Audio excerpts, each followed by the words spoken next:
பூக்கும் தாவரங்கள் இயற்கையின் கொடைதானே, அவை நமக்கு தரும் அழகான வாழ்க்கை தானே.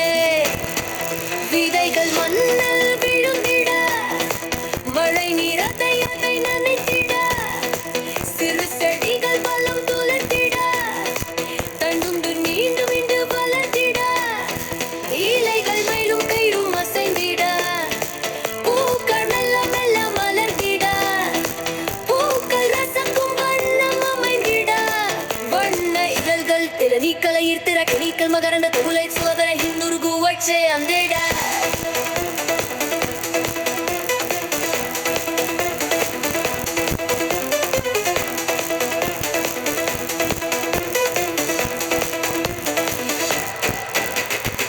மீண்டும் பூ கை கண்ணியாஞ்சிட, விதைகள் மீண்டும் கீழ விழுந்திட, இந்த பயணம் மீண்டும் மீண்டும் தொடர்ந்திட.